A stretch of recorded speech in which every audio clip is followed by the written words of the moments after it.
p.m. But let's move into the final game of the weekend. It is 6 p.m. Sunday. Do not ask me why we are playing 3 games and finishing at 8 o'clock by the time this game finishes. Wait, is your game on a Sunday? No. No, sorry, I read that wrong. My bad. So we will move into the final game. There is 3 games. You've got the Warriors kicking off first, then the game we just spoke about, the Panthers game, and then this game right here will wrap up the round. But it is an interesting squad. Mr. Clint Gufferson earning 10 grand a minute to play Origin last night. I'm not sure if he'll back up. He had a big game last night. I'm not sure if he'll back up. I heard that he put his heart and soul and everything in that 3 minutes, mate. The tackle, the line break that he did a little bit, or the tackle break that he did. I'd run for a brick wall if I was getting paid $10,000 a minute. The kick, what do you call it? The chip that he cured at the end of the game, so that the game could be ended. You know, look, I looked at this. Fox Sports player ratings this morning, and it was just like, oh, mate, you can't give him a rating for all the efforts that he did in 3 minutes. I was like, mate, I'll give him a sure rating. You can. Sure you can. Sure you can. But out of the back 5 of New South Wales, I know we're talking Origin here. Who do you think was the highest rated out of the back 5 in Teddy, or Stephen Crichton, Bradman Best, and Fox? Oh. Who was the highest rating according to Fox Sports' rating? I think I'm going to be incorrect. I think they would have gone Best, but I'm going to go Critter. Was my best rated player. Is Brian Toto on 8.5? Were they close? The rest of them got 8s. They got up by 0.5s. Yeah, that's fair enough. But you know what? You've got to look at it, and I think the issue with Toto is, and it's not an issue, it's a great issue to have. He runs 200 meters every game. So people kind of forget the work he does. Yeah, but as you said, Best scored a double. Well, I just thought Fox Sports are idiots. I thought they would have just tailored to who scored the tries. Critter got a try. He got 2. So I thought they would have put him up. But it is interesting to look at because I think, like I said, Brian Toto does sometimes, and we'll talk about this more in Origin, he does so much. He takes those fucking tough carries that you kind of just expect it, so you don't really give him props. But let's talk about this team here. You've got the $10,000 a minute man, Clint Gufferson at fullback. You got Micah Sivo, Will Penasini, Bailey Simonson, Sean Russell, your mate, Dejan Assey, Mitchell Moses, RCG, Brendan Hands, Junior Polo, Sean Lane, Bryce Cartwright, the Cardi Party, and Mr. Hop God in the 13 jersey, with Luca Marate, Joe Offenhage, Andrew Davey, and Ryan Madison on the bench, with Offenhage Ogden in the 18th man jersey, with an extended bench of Makahesi Makatoa, Waka Blake, Matt Dury, Hayes Dunster, and Isaac Lumilumi. So it is a strong team on paper. Obviously, I know you had the light of having dinner with Mr. Sean Russell after that game last week. He might not have been in a good mood, but he did do a few good fits at fullback for a player. He was very dirty with the bunker because he's no try. I don't know how. We don't want to get Mr. Sean in. I don't know how the bunker. How she said that Sean pushes the player. Well, I mean, if you look at the David Fafita one a few weeks ago, I think if you breathe on a player these days, it's counted as pushing.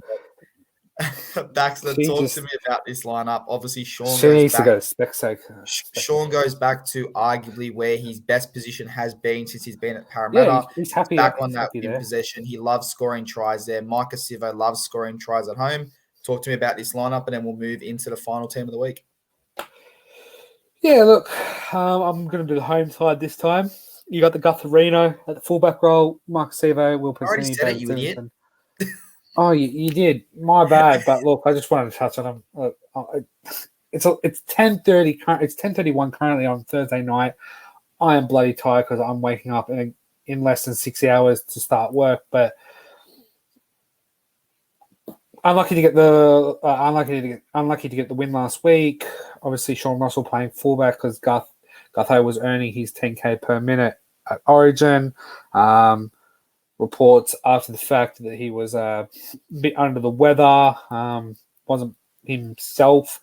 Had to play fullback again anyway, but they kept scoring down the side that he would have been covering. So I just said there was no Sean Russell there. That's why they're scoring points. It's just the way it goes. As I say to his sister, look, if a Parramatta side has no Russell, it has no muscle, they're losing. So it's just the way it goes. And I haven't been proven wrong this year so far when I say that. So, mate, Jermaine Hopgood, hopefully he can bring that Origin winning mentality, series win back to Parramatta and show what a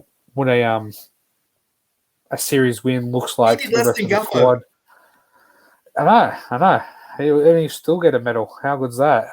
But nonetheless, no, he doesn't get a medal because he didn't play. He was a 19th man. No, I give it to him. I don't care. I give it to him. I'll give it to him in a heartbeat.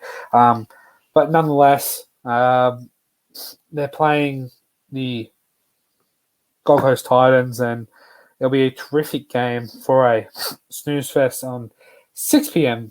Sunday afternoon. Well, I mean, you can say it's a snooze fest. I thought it was an absolute cracker to finish off Magic Round when I was up at Suncorp Stadium. Obviously, the Titans got the points on that day. And it was a bit of a try for try, tack for tack. Gaffer had an absolute blinder. Dylan Brown had the ball on a string. He will be back in a couple of weeks. Take it as you will. We both don't agree with that decision, but he will be back in a couple of weeks. But let's talk about that Queensland side. Let's talk about the Gold Coast Titans. Baxter, it's all yours, mate. Talk about this lineup for me. Okay, we got AJ Brimson making return back at fullback, AKP, Brian Kelly, Aaron Schlupp, Philip Sami to round out the back five, Kieran Foran, Tanner Boyd, the great halves pairing of this season. MF, Sam Verrills, Big Tino, David Fifita, Kelsey Haas, and Isaac Liu to round out the pack. Jaden Campbell, Chris Randall, Aaron Clark, Jojo Fifita to make the interchange bench. No name to make the HIA 18th jersey. Isaac Tino's little brother in 19. Jacob Alik, Kino Kinney, Cruz Lemming, Ken Mano, Tony Francis, and Thomas Malaki to round out the extended squad for this 25 named player squad going forward. And as I currently look at who should be the 18th jersey for the Gold Coast Titans, unlucky to get the loss last weekend against the Dolphins. Were they robbed? Were they not? It could have gone either. It just really came down on who really wanted it more. And as I quickly look, Isaac is actually number 18. So everybody moved down one number. So really, Thomas is in 24, Tony's in 23, Ken's in 22, and then so forth, so forth. So nonetheless, Titans licking their wounds after last week, looking to bounce back. They need to win this game so that they can keep their finals hope alive, because they sit currently 11th in 20 points, where they're better for and against than the Dolphins and the Roosters, who are also on 20 points. Win will get them to 22. Let's just say they win by 12. They'll sit at 9th or even 8th after this weekend. And man, oh man, look, I think I said it with the Para. No Russell means no muscle equals no win. So Sean's in the squad. I'm going Eels. I'm going 1-12. What about you, Tony, to wrap up round 20 of the NRL 2023 Premiership at 10:36 p.m. on Thursday night? 13 plus, Parramatta. 13 plus. Here we go. 13 plus. They are, I think Parramatta are a team that are like the Cowboys. I think they're kind of riding that high at the moment. I think, okay, he didn't win the series, but I think Mitchell Moses came in and he gave it a real crack, and he definitely performed on the Origin stage, and I think he's better for that. So I think he comes back into this squad. with Guffo, with him, with the forward packs, I think they get the job done. And given that the game is being played in New South Wales, I think they do have that little bit of an advantage where they will get the result over the Titans, who don't travel the best. It's at Combank. Sivo loves a try. I think he gets the job done. 13 plus. Sean Russell's on the score sheet. I think they need to bounce back after that embarrassing result last week. Not because of Sean, not because of any player in particular. The squad just didn't gel, and they definitely did struggle against the Warriors. So a big bounce back's needed. But like we've seen with the Cowboys, like we've seen with the Bulldogs, a team gets thrashed, they bounce back the following week and got the result done. So you've gone 1 to 12 Eels. I've gone 13 plus. We're both in agreement that we think the Eels are going to win this game, which usually isn't a good thing, but we'll see how that goes. But Baxter, thank you for joining me. It has been round 20. We will be back, obviously, like we said, hopefully maybe over the weekend. If not next week, we'll break down State of Origin in a bit more detail. We'll talk about game 1, game 2, game 3, what we think the teams should almost look like next year. And we'll talk about, obviously, a wrap-up of the last few rounds of NRL, including this one. But Baxter, thank you for joining me, mate. Get to sleep, enjoy your rest, and we'll talk soon. Peace.